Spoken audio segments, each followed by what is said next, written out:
And a good Tuesday evening to you, meteorologist Dan Skeldon with you on this 7th day of March. 2 weeks to go until the start of spring, March 20th. So it's officially just under 2 weeks. So 2 weeks from yesterday is the start of spring. We all know that Mother Nature doesn't adhere to the calendar. And after a pretty dormant winter, winter is trying to show up in the month of March. We may have we may still have some snow yet. May have some coastal mischief yet. The next couple of weeks, we'll talk about that. Clipper system last night brought some snow to Pennsylvania and northern parts of New Jersey. And it's going to be an active go of it. Not going to say winter's going to make a last stand and we're going to have any big blockbuster storms to make up for the lack of winter, but I will say it's the most active pattern we've seen all season long. So we'll talk a little bit about that. We did have some tidal flooding late last week. In the meantime, it is a brisk, I guess you could say windy and chilly go of it today, as it will be tomorrow and probably Thursday as well. But it is a pretty quiet forecast between now and Friday morning. Just a little windy at times and a little bit chilly. That wind is blowing from the north and northwest, so no immediate tidal flooding concerns, even though we do have a full moon. Officially tonight, the moon is full. Let's bring in my co-host and welcome Palma Shiles to this Tuesday evening's Tidal Flooding Talk. Hey, Palma. Hi, Dan, and hello, everyone watching. We are Tidal Flooding Talk, brought to you by the New Jersey Coastal Coalition. How you doing, Dan? I'm good. How are you? And getting ready for, I guess, officially 2 weeks until the start of spring, and how many more weeks until your big day? At least if the forecast is correct. We should be about 5 weeks left. So. Okay. And everything going good? Yeah, everything's going well. Is it excitement or nervousness or both? Oh, definitely both. But I'm more excited. Good. I hope the forecast works out well for an April baby, right? It'll be an Aries, right? Yes. Yes. And I don't have an Aries. do you think the full moon affects that at all? Can't wait to see the new edition, and we'll talk in the meantime about what we have shaping up for these last couple of weeks of winter. Spring begins March 20th. We all know, and Palma, you say it all the time, tidal flooding is a year-round threat. So winter's the peak season, but it goes spring, it goes summer, it goes fall, and March and April can be active months as we can still get coastal storms, and we can still get, they may or may not bring snow, but March into April can still be a very active season. Yeah, and what's the most common type of flooding for this season and going into the spring? Hi. 1 second. We have the soon-to-be birthday girl. This is Kenzie, and she is turning how old? 4 on Thursday. So you want to say hi to Palma? Yeah. Happy almost birthday. You excited? Yeah. We had some snow in Pennsylvania today, so we had about 2 inches. And we played in it this morning bright and early. Dad worked till 2 a.m. last night, and he got a 6 a.m. wake-up call from Kenzie to play in the snow. Yes. There's one of you down there. There are, yes. You want to go get ready for dinner and let Dad do his live stream? Okay, can you see? Bye to Palma. Palma's having a baby in about 5 weeks. Hi. Hi. Right, wish you good luck. Thank you. Yeah, she's very excited about her birthday. She's turning 4 on Thursday, and then Mom has a birthday 10 days from now as well. Oh, well, we have Don Mason, a viewer, saying have a happy birthday. Okay, thanks, Don. I'll pass that along. And we're supposed to have a birthday party for her on Saturday. It's her first birthday party with friends, and Saturday is a window for a storm. So wouldn't it be a horrible thing if Dad's to blame for having a birthday party canceled or postponed? Is that what usually happens when there's bad weather? Do you get in trouble? I do get in trouble, yes. Good weather, I don't get the credit, but bad weather, I get the blame. That's the life of a meteorologist. But before Kenzie came in, what was your question, Palma? I was saying, what is the most common type of flooding for the spring season or even the next month ahead, typically? It is tidal flooding because you don't normally. I mean, you can get heavy rain and you can get poor drainage flooding from that. But tidal flooding in the spring, you get a lot of northeasterly winds this time of year. Northeasterly winds are the winds that lock the water in the back bays. You don't even need a storm to do it. We're having a full moon now.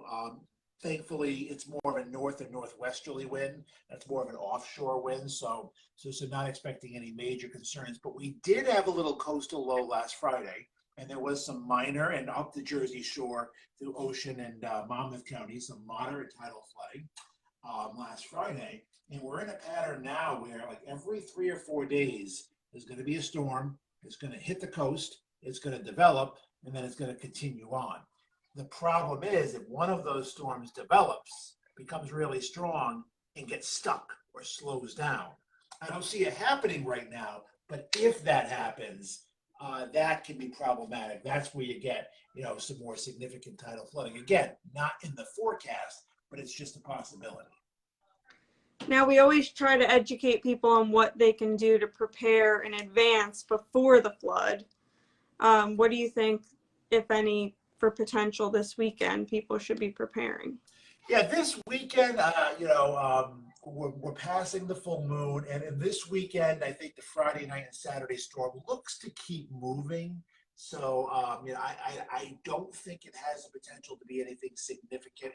And when we say prepare, it's the moderate and major flooding events that you usually have warning for. Those are the ones you prepare for. The minor stuff is just nuisance stuff that we deal with every day. And, we'll have to see exactly where that storm develops, what the winds are, what the tides are. Tidal flooding can be forecasted in advance, usually not 4 or 5 days in advance, but you very seldom will you get surprised by it. Especially a significant tidal flooding event. Usually we can give you at least 2 days warning before that happens. And I don't think Friday is going to be a significant effect, but it is the first. One Friday, one Monday, maybe another one towards St. Patrick's Day. It's an active pattern where, all of these storms might just continue trucking and go out to sea and not be a problem, but each of these storms could potentially produce some tidal flooding as well. Now, you said the moon is a contributing factor with coastal tidal flooding. What else could make tidal flooding worse for us? One second. My office door is open, and I have Kenzie pulling a sled around the house. Oh, she doesn't want the snow to go away. With that question, and I apologize.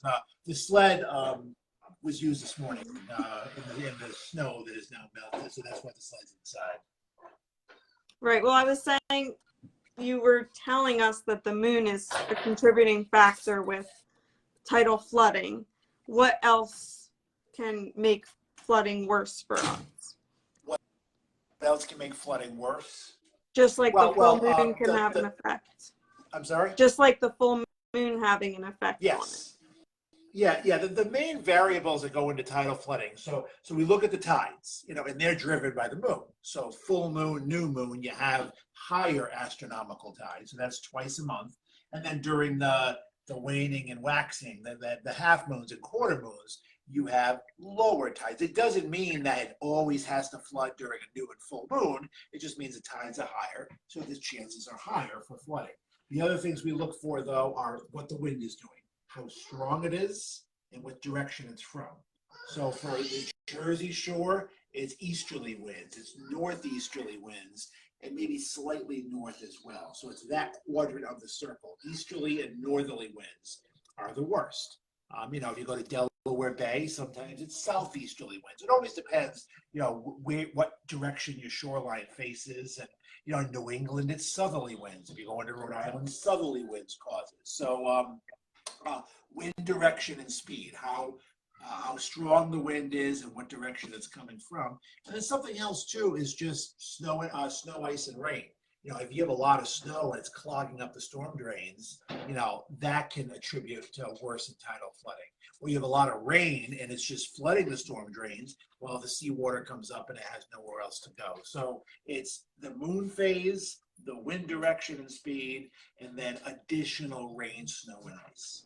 And can just one of those kind of bring you from moderate to major? It can. In fact, I'll go back to Jonas, which was the 2016 January storm. We were forecasting moderate to major flooding along the Atlantic and Cape May County shoreline. What happened was the wind, though, from Jonas, we were expecting like 40-mile-an-hour winds. They went all the way up to 70. So that is one thing, just the wind speed. It pushed it from major flooding to record highest ever. So one thing can significantly change that. And obviously, the moon's not going to change. You know, we know the tide, how high it astronomically is. So the thing that will change it will be the wind. It's stronger than expected. It's weaker than expected. Or let's say it was expected to come from the east, and it becomes northeast and pushes even more water in. So usually it's the wind speed and direction that will be stronger, weaker, it will be different. And that's and that's where we will see surprises, I guess, come. Surprises too high or higher than forecast, or surprises lower than forecast. And I just want to tell our Facebook viewers, if you're watching live, you can add comments or ask questions. Speaking of the full moon, my mom asked on here, Paula Sabati, we know the full moon affects the tides and flooding. Does it have any effect on pregnant women going into labor? Well, I guess maybe we'll find out. This is probably, well, there'll be one more full moon. If you're due in 5 weeks, the full moon cycle is every 28 days. So that's 4 more weeks. So we'll see. Maybe, we'll put it to the test. I can't remember with Amanda, who's had two beautiful girls. I don't think the moon cycle had an effect, but the moon affects a lot of stuff. In fact, you know, full moon, full moon on a Friday night, they say, makes people crazy. And we'll see. I guess maybe you'll be a test case for this with the April full moon, which is coming up 28 days from now. So I think April 4th or 5th, I believe, is the next full moon. All right. Well, we'll see. Now, you said also a new moon can affect tidal flooding. It is. It has the same effect on tides, where the tides are just astronomically higher with the moon gravitational pull during the new moon and the full moon. And those are the two moon phases where you look for more significant tidal flooding, or at least higher tides that can bring significant tidal flooding. And there is whether or not the moon affects pregnant women in delivery, we don't know, but there is some factual evidence to say that coastal storms and nor'easters are a little more likely around the new moon and the full moon as well. And we have seen that some years where the new moon and the full moon just kind of is a magnet for these big coastal storms. Not this year, thankfully, so far, but there's a lot to the moon that we know, and a lot that, we have theories, but not necessarily any proof.